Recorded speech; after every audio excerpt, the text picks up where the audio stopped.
c'est une question à laquelle on ne peut répondre que si on connaît toute l'histoire, si on développe toute l'histoire de Schreber, qui, classiquement, à la fois chez Freud et chez Lacan, est abordée par le biais de la fonction du père. Et donc, quel est son rapport? Je ne sais pas à sa mère, mais peut-être à la fonction de mère, à la fonction maternelle, ce qui est encore autre chose. Et donc, Schreber nous donne une réponse à cette question par ce développement exceptionnel qu'il a fait de son délire. De ce point de vue-là, c'est une observation historique telle qu'on la retrouverait très rarement aujourd'hui. C'est presque impossible de la retrouver parce que le délire est très rapidement coupé par les médicaments. Donc, ceci dit entre parenthèses, encore que c'est au cas de la question, se pose toujours la question, c'est une question clinique, pratique, mais aussi éthique. Dans quelle mesure est-ce qu'on a le droit de couper le sujet de son délire, ou de couper le délire du sujet? Bien sûr, il est lié à une souffrance, et il est lié à une souffrance souvent énorme, à une incapacité de vivre en société, à une stigmatisation, d'être considéré comme malade mental, comme fou. Donc, il est plus que légitime de couper, de traiter ce délire, de couper dans le délire.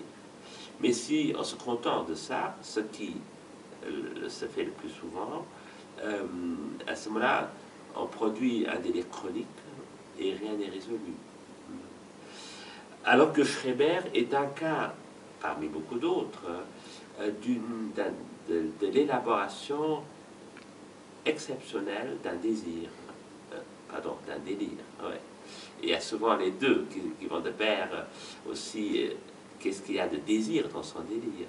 Et justement, c'est là qu'on se rapproche de la question de la mère.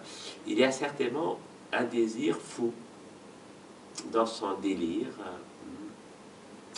le désir d'être mère, d'avoir des enfants. Il dit plutôt de se transformer en femme. Et donc, se transformer en femme, ça passe par l'émasculation. Et donc, ce qui lui paraît être quelque chose d'absolument horrible.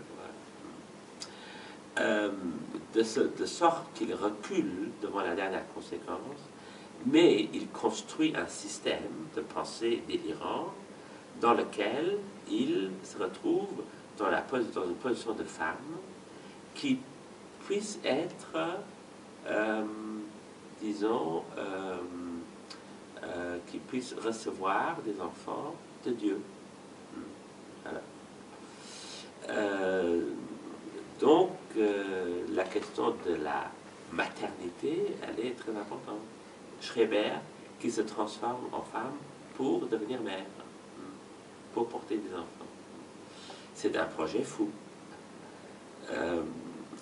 complètement délirant, mais aujourd'hui, on voit que c'est plus un projet tellement fou, avec les transsexuels, ou qui souvent préfèrent s'appeler transgenres, qui se transforment en femmes, et où l'émasculation, elle est réalisée chirurgicalement. Alors, est-ce que c'est un délire de la médecine de le faire?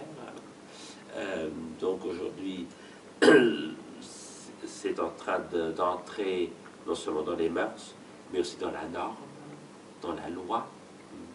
Donc ça change quelque chose. On ne sait pas à quoi on touche. Et ce n'est pas à nous, psychanalystes, d'émettre des jugements moraux là-dessus, puisqu'on travaille avec ces patients.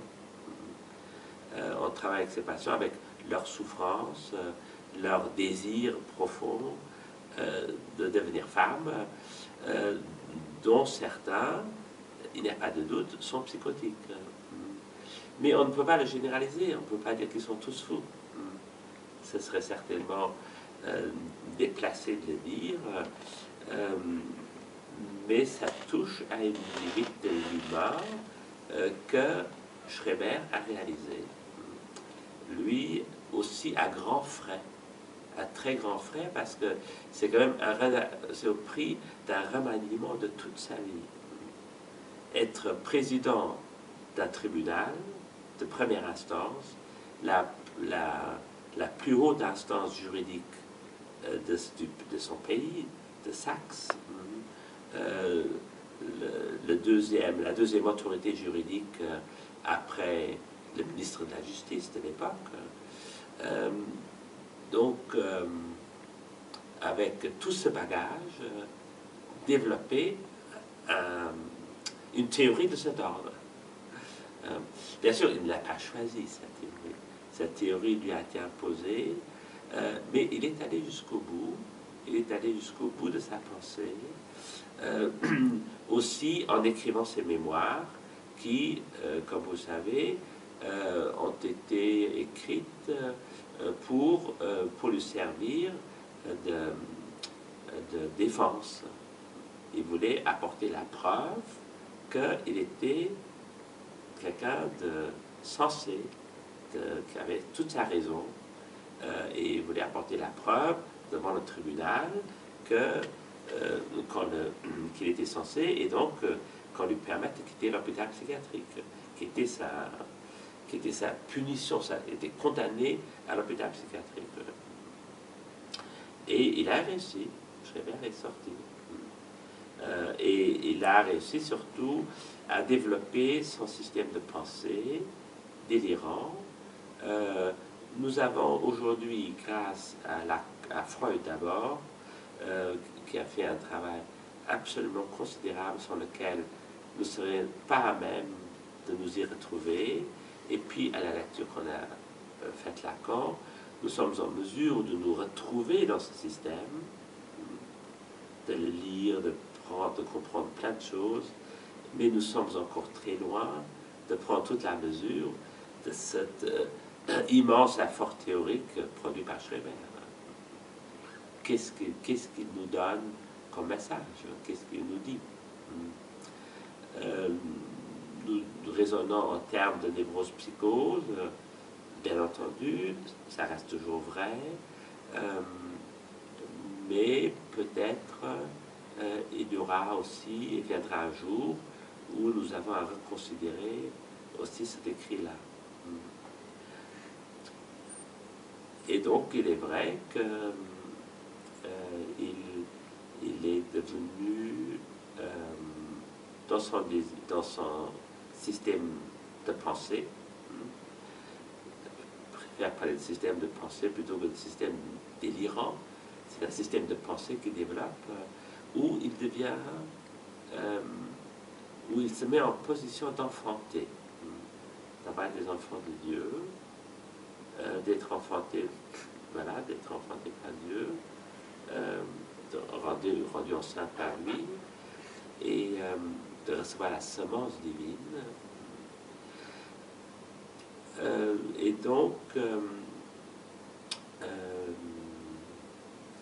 qu'est-ce que ça nous enseigne? Devenir mère, c'est-à-dire que est-ce que c'est qu'il devient mère de lui-même? Et donc, dans sa vision des choses délirantes, c'est mettre au monde, il dit en allemand, ein anderes Menschengeschlecht. C'est-à-dire, Menschengeschlecht, on traduirait par une nouvelle race d'hommes, une nouvelle espèce. Et aujourd'hui, on est peut-être en train de produire une nouvelle espèce.